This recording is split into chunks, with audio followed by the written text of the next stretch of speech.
So we are going to start now with our first short paper of the session, and that is from Scott Maybell at the University of Oxford. Occasionally an error, a Hylic account of vicarious causation. So, Scott, over to you. All right. Hi everyone. My name is Scott, and this presentation is going to be going pretty broad. I'll be pulling from a lot of different traditions, a lot of different centuries.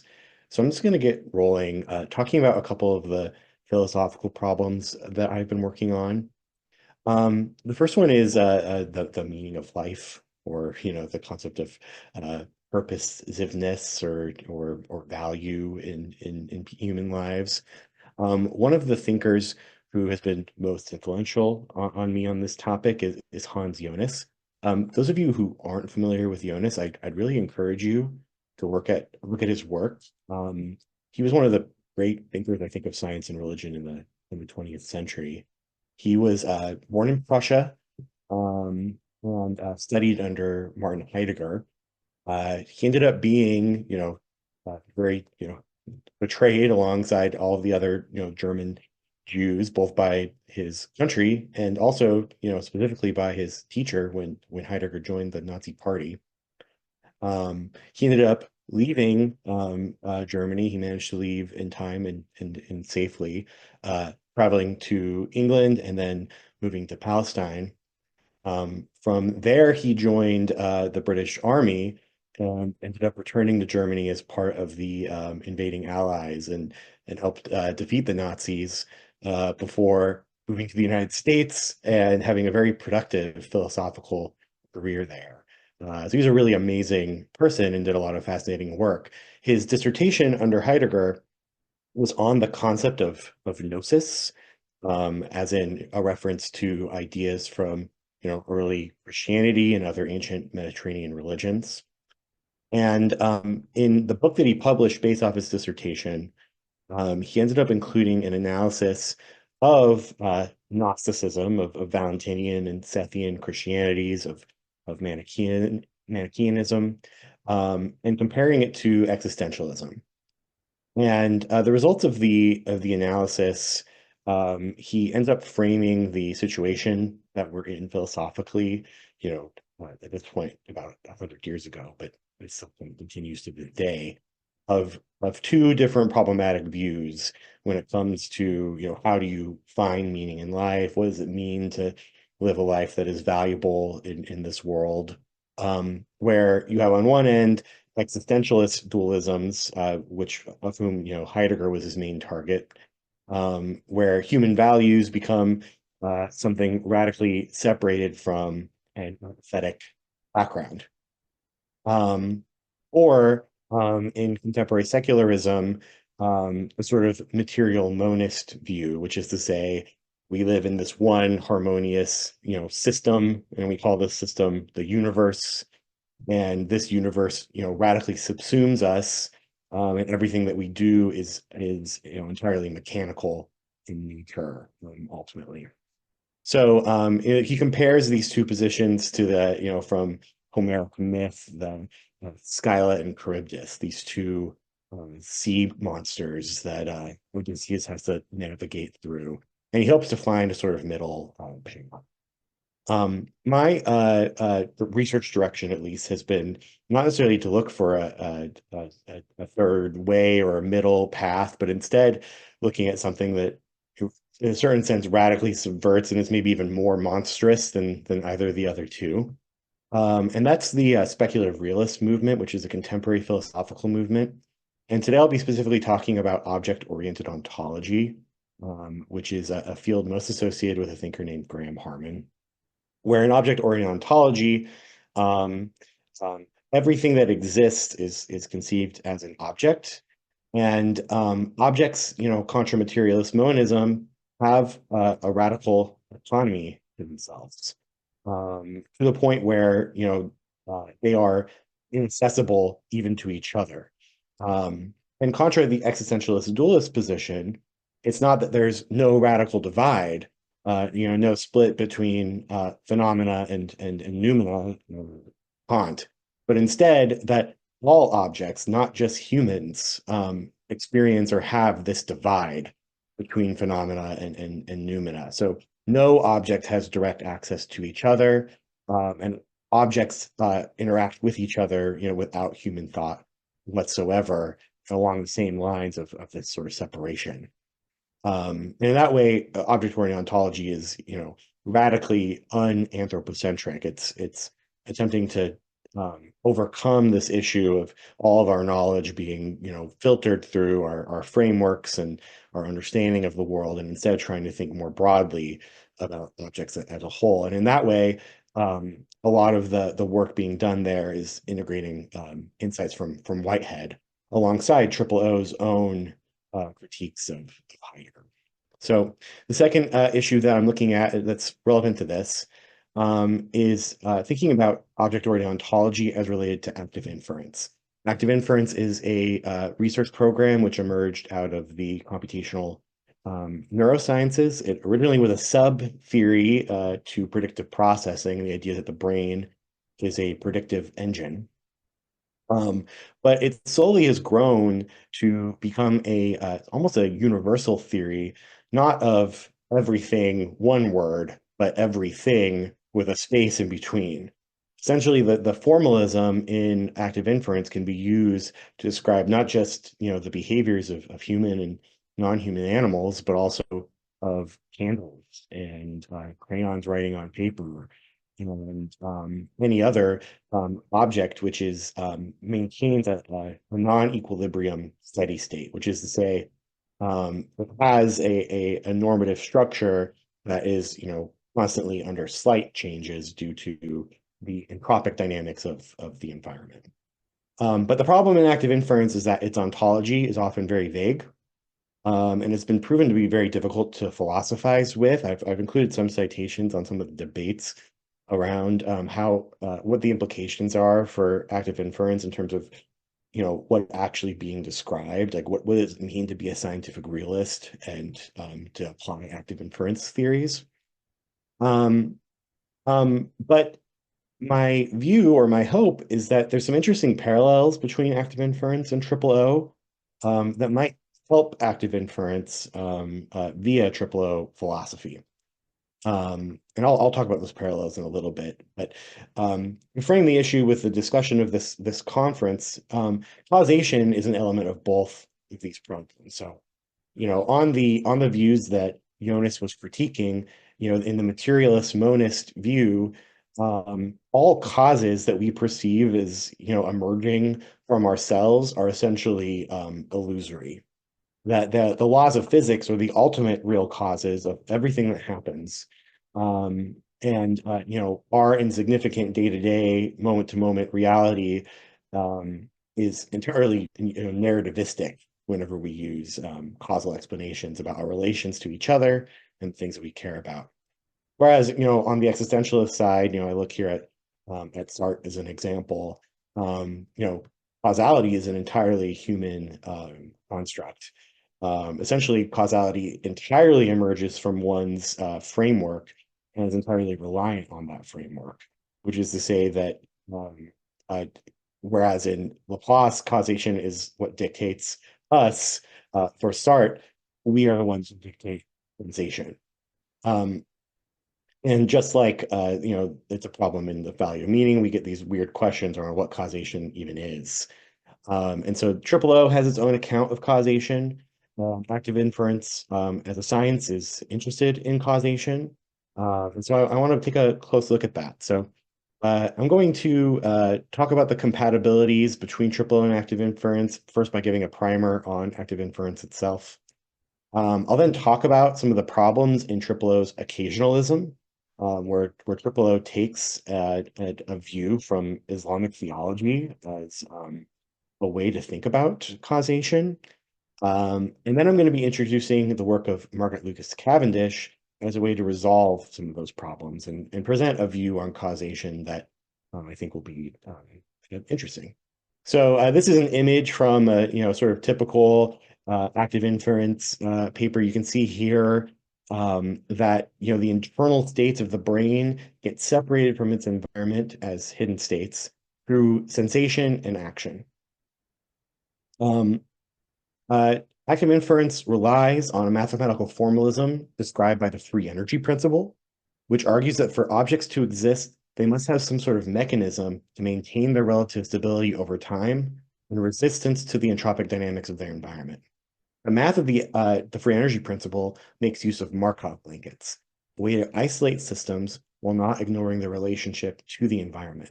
This is done by defining a set of internal states of interest to the researcher, and then mapping out their parents, the states that directly impact them, their children, the states that they are directly impacting, and the parents of the children, which are the states directly impacting the children, not included in the internal states. You can see this diagram here, where A is the internal states. The two circles above it are the parents, the two circles below it are the children, and the circles to the left and right are the parents of the children. Internal states are then defined as sets of norms, which are mathematically represented as expectations about the system's environment. Once you abstract the environment through this, parent to children relationship, the rest of the environment can be abstracted as just indirectly influencing the internal states via their influence on these Markov blanket states, the things that isolate the internal states. That's to say that the direct causation, if you know the information about the sensory states, the parents, and you know the information about the active states, the children, you don't need to know the direct information about the environment because it's only an indirect relationship. The goal of an active inference system is to minimize the dissonance between its sensory parent states and the expectation norms modeled in the internal states. These systems can achieve this in two ways: by updating their norms when they're surprised, and we call that learning, or asserting their norms onto the environment to stop themselves from being surprised. We call that action. For example, when one is hungry, there's a dissonance between one's expectations, their blood sugar levels, and their sensory states, which is a detection of a low blood sugar level. One then can become more used to being hungry by learning to expect that sort of blood sugar level, or act to increase blood sugar levels by eating. And it turns out that eating is the thing that keeps you alive, and so organisms that act to assert their norms are the ones who continue to live. The ones who slowly decide not to expect to have food, they don't survive. And so that's the core of active inference: is how do organisms survive in relationship to all these different parameters that they have to, balance in order to, continue their existence. So some of the benefits of active inference, for those who are curious in terms of, as a research program, what does it bring to the table? One of the things that it does is it bridges the gap between thermodynamic and information theoretic entropy. And the way that it does this is by measuring entropy as the relationship between the surprise between the internal states and the sensory states. And I've included a couple of papers here that can, provide more details.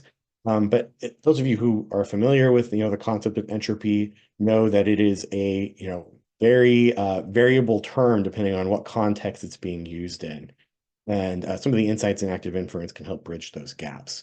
It's also a prominent theory on the theory of consciousness. So it's one of the main competitors in the current field of neurosciences on how to explain consciousness via this relationship between the predictive expectations and action, and the radical gap between an organism and its environment via the Markov blanket. A lot of these things are being looked at as ways to talk about and explain consciousness. And then finally, as I already mentioned, because of the ways that the mathematics work, it can also function as a theory of everything. You might think of active inference as an intermediary between, the physics of the very small for quantum physics and the physics of the very big with general relativity. And in fact, all of the math in active inference originates from statistical physics, which is the study of those in between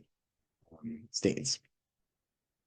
So how to triple O and active inference, belong? Well, some of the parallels between them are really interesting. So, some of the things I've been looking at is the ways that sensations and sensuality act as the interconnection point between, objects in triple O and, systems in active inference. The ways in which, there's a radical gap between the system in who's covered by a Markov blanket and the radical separations between objects and triple O also has a lot of resonance between each other. But I want to zoom in here on causation. So here's a picture of Graham Harman, who's, as I mentioned, is one of the primary theorists in triple O. And Harman has advanced a theory called vicarious causation, which is synonymous with what he calls local occasionalism. So for those of you who aren't familiar with occasionalism, it arises during the Islamic Golden Age amongst Islamic theologians. It's primarily associated with a thinker named Al-Ghazali, who was dealing with a lot of similar problems to what Emily was discussing, related to causation and divine action. So if everything that happens in the world, is a cause, and everything that follows from it is the effect of that cause, and there's a necessary relationship between cause and effect, then it's really hard to see how God can take action within the world. And Al-Ghazali's answer to this, and there's debate, exegetical debate on exactly how far he went with this, if he was universal about this or just partial about it. But Al-Ghazali's solution to this was to say, you know what, there actually is no necessary relationship between what we see in this world as cause and effect. Instead, everything that happens is just an occasion for God's action.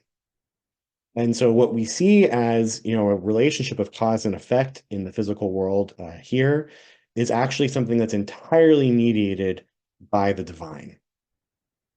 And so that's where this term occasionalism comes from, is that they provide an occasion. So when two objects hit each other, it's an occasion for God to act. And if God wants to, continue the normative, how you would expect that interaction to work out, he can do that. If he wants to do some sort of miracle, he can do that. There's no rules, there's nothing stopping him from doing that. That's the idea in Islamic occasionalism.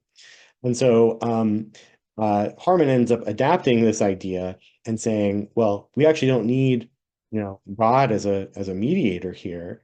We might think of all cause and effect relationships as something like our sensations providing occasions for us to act.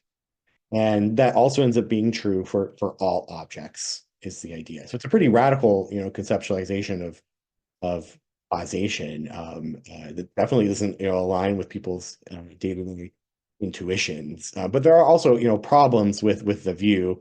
You'll see here a chart from Harman's book on object-oriented ontology. It's the title of the text, and you can kind of see some of the similarities here, even on how the S circles, which are sensual, related to the sensation, and R, which is related to the real, is somewhat similar to the way that active inference folks draw their state relationships.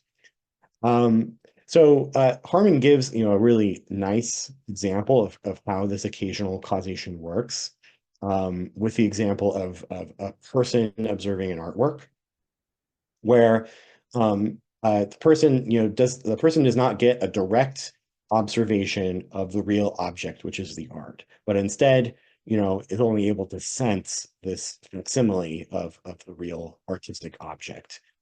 And the ways that the chain of causation works through the person's, essentially, awe or surprise or fascination with some element of the art, which leads to a radical transformation of the person. And so the art object has a causal relationship with the human in this case by providing an occasion for the human to take action.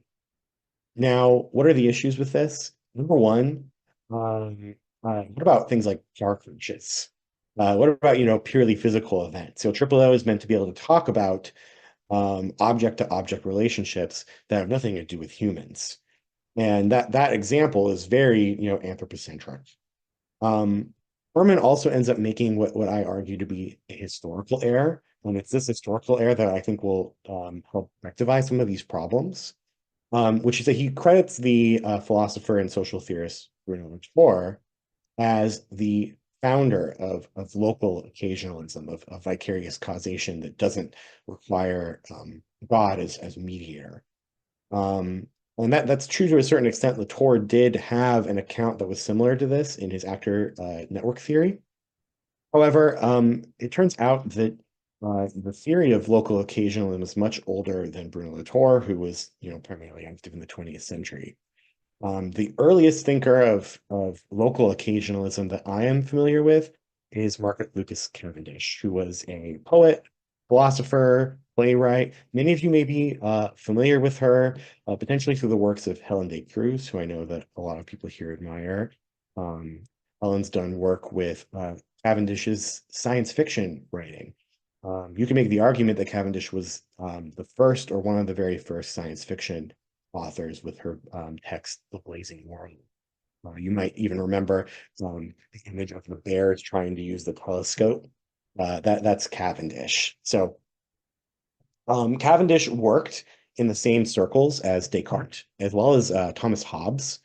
But she largely went unrecognized in her own lifetime, though there's been an emerging um, interest in her work recently, and she was an occasionalist in the local sense. I'm not going to track her argument here because I'm aware of the time limit that I have here, but she had a pretty sophisticated argument for why occasionalism had to be true based on her critique of Descartes.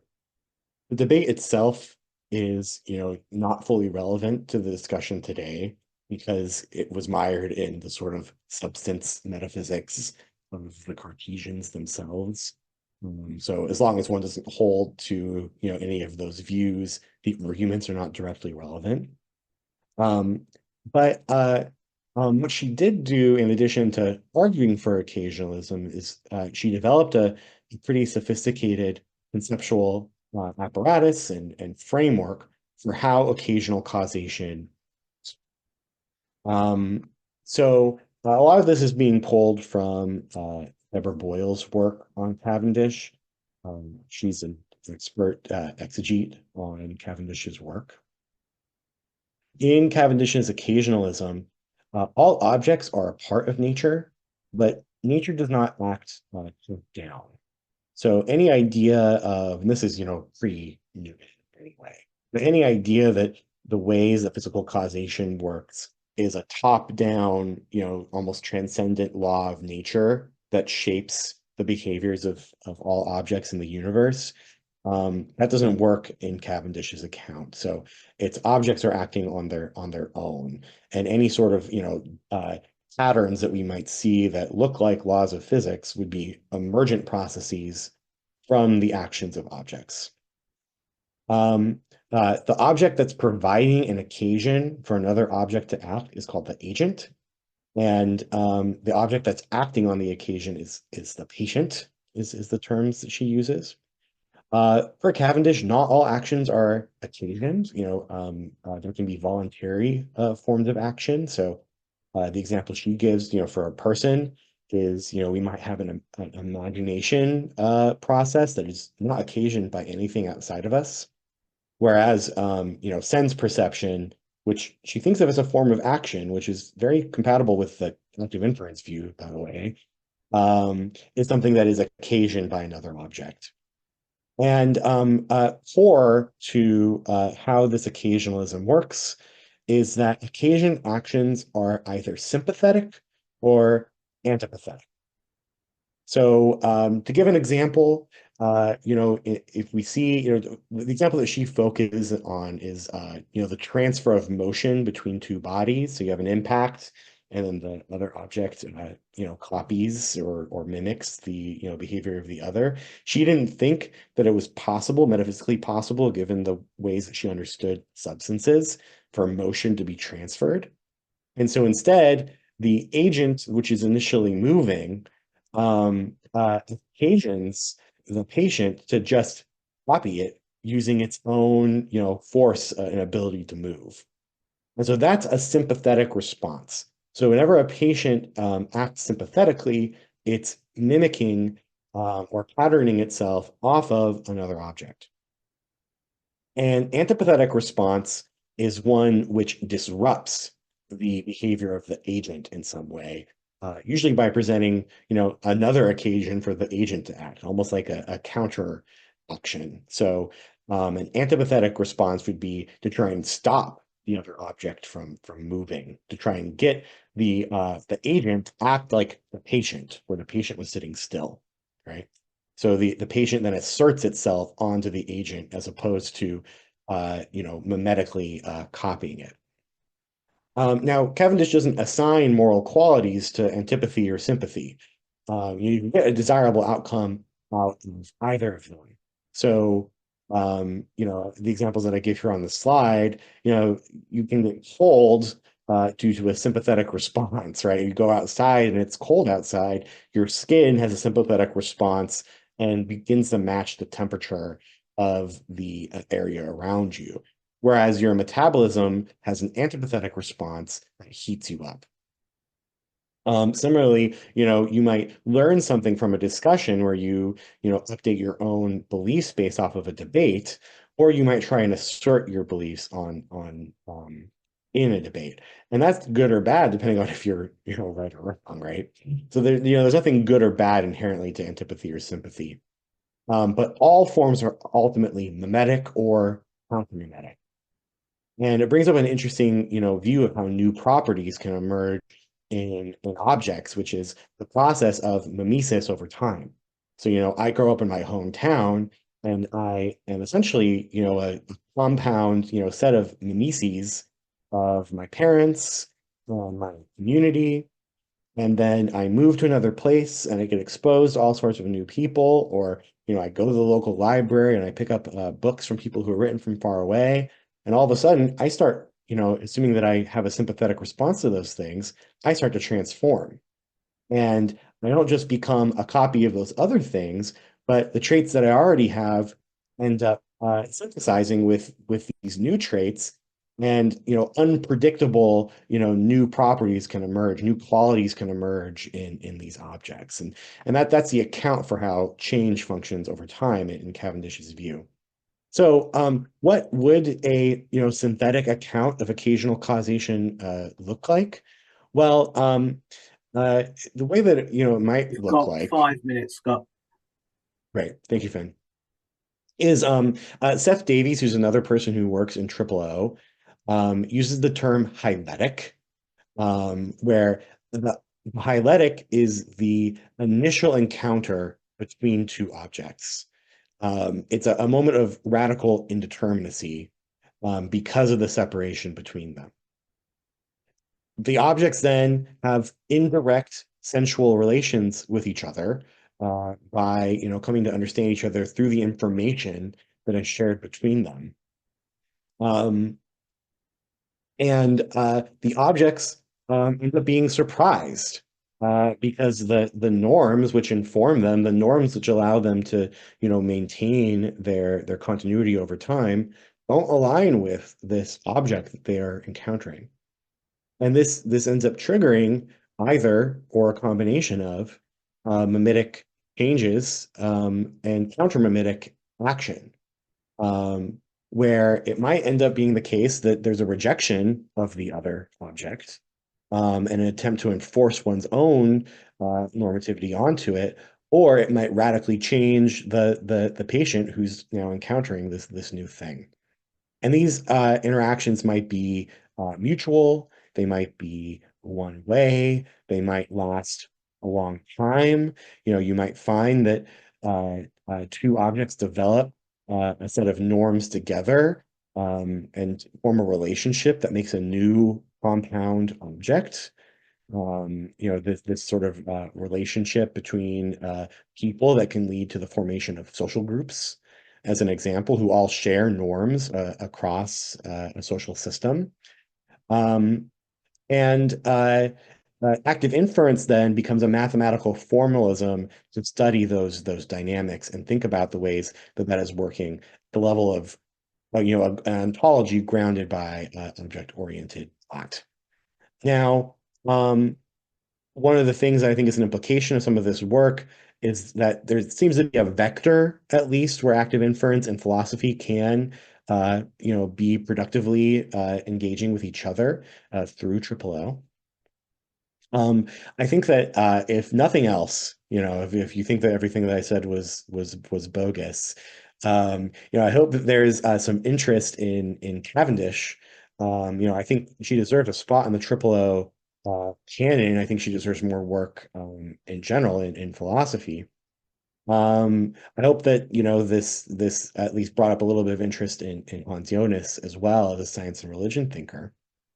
I also, think that thinking about religious concepts and the philosophy of science, can be a really productive activity.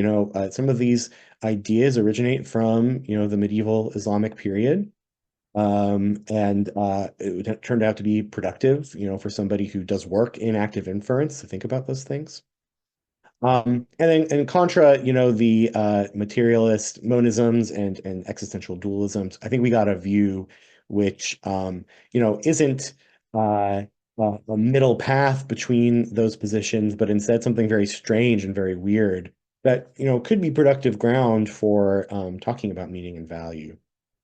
In active inference, we often use the term deflationary to downplay the implications of our work. Active inference has a lot of really weird and strange implications for what it means to be a person or any other sort of object.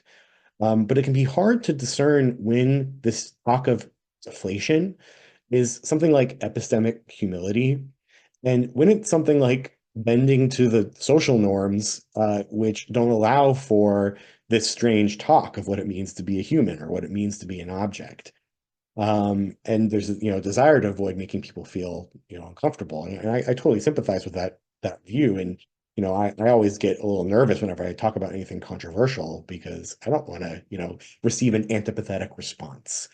But insofar as the reason is ideological why we deflate our talk, perhaps we should try and be more inflationary, to really explore the weird implications of active inference, and whether we end up finding that it ends up leading us to want to reject active inference, or whether it leads to us saying that we should radically change the way we think about what it means to be a person. Um, and moreover, if it is ideological, it's that ideology that shapes the very problems that Jonas was talking about, where the scientific worldview threatens our day-to-day, feelings of meaningfulness. And so exploring those topics, I think is really valuable. Now, scientists have enough work to do, so maybe it's the job of OOO philosophers to be the inflationary speakers. Thank you very much. Thank you very much, Scott. Really appreciate that. So I will start. We've got a couple of questions in the chat, and then I'll open it up to wider audience. The first one is: can you say a little about how you view OOO as relating to panpsychism?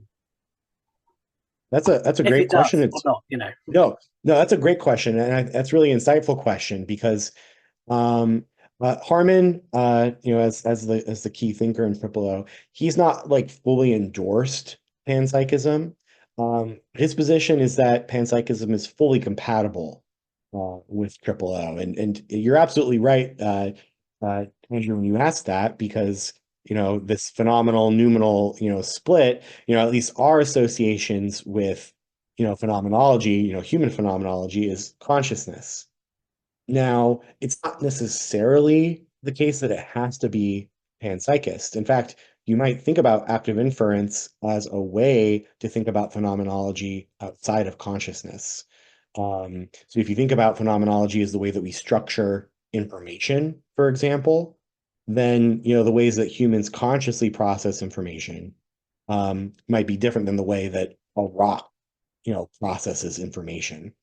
That being said, one other point that's important here is that panpsychists really like active inference, there's a lot of interest in panpsychism, a lot of mutual interest between panpsychism and active inference.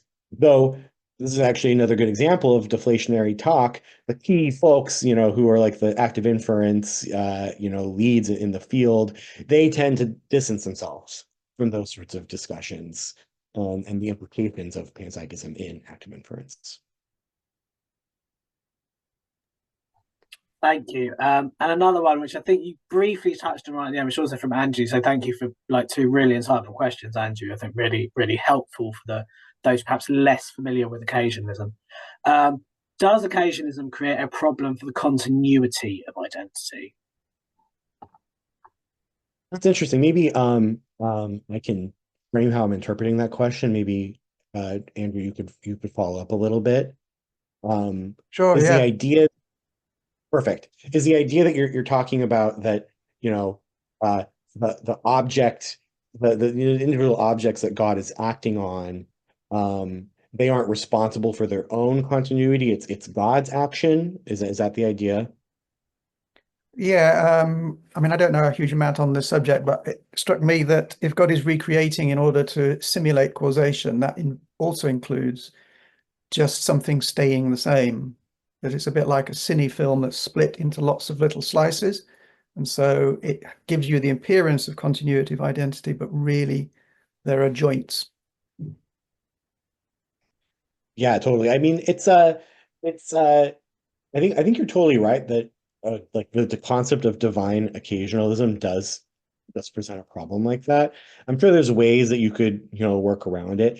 I'm not super well versed in like medieval, substance philosophy in general, right? I don't know if you could, construct some sort of argument, where God is acting on the substances and it's those substances that provide the continuity from moment to moment, even though, all the action is really in God's hands.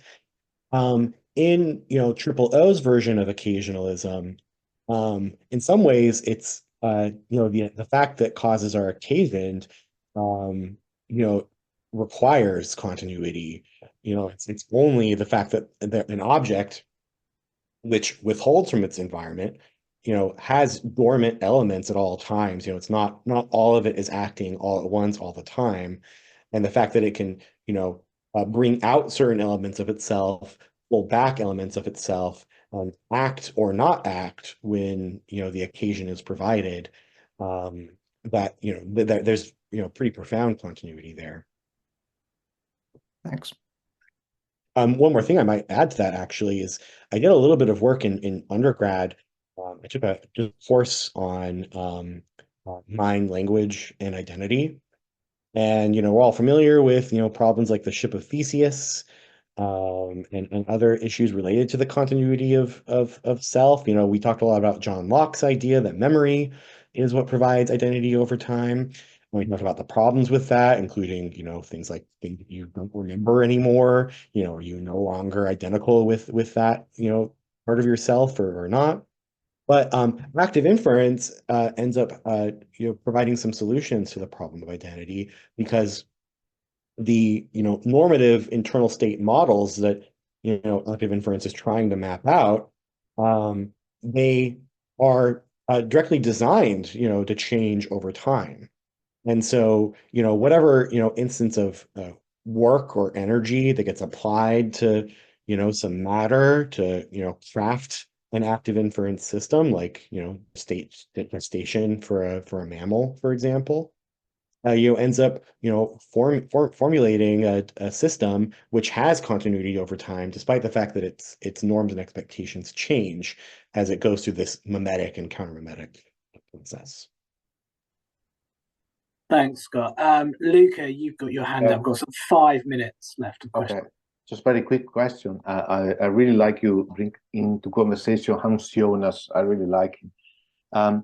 It relates also to the previous presentation by Emily, because Hans Jonas also thought that this new vision of science with the quantum mechanics and this threshold point after which nature can take the course could actually mix very well with your description of occasionalist.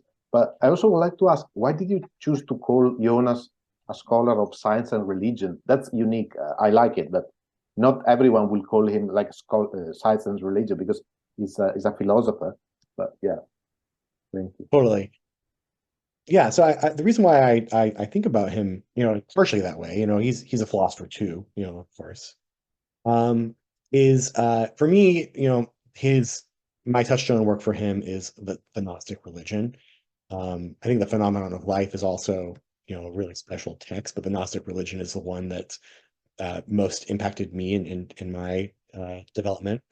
And ultimately, that book is drawing this, fascinating parallel. And, some of the parallels are, not up to date, all the way in terms of, contemporary studies of, ancient Mediterranean religions and stuff like that. But between, the ancient so-called Gnosticism and deterministic worldviews, coming from people like the Stoics, where, all of reality is, bent towards the logos, and, the existentialism that he's looking at, specifically Heidegger's, but also, post-Heideggerian existentialism and scientific determinism.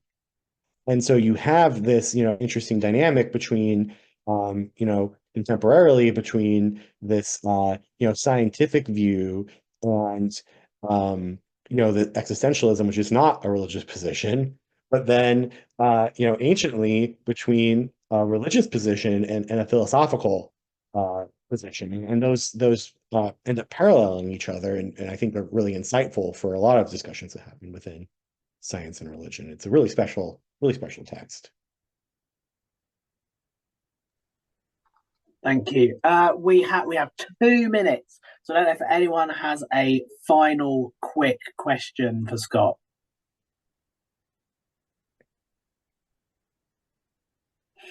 Okay, in which case, thank you ever so much, Scott, for a brilliant paper. It's another virtual round of applause. Thank you, everybody. Thank you so much. Really interesting, I think really thought-provoking as well. And some nice links to Emily's paper, but also quite different. I think highlights that difference in how the science and religion field is looking at the question of divine action.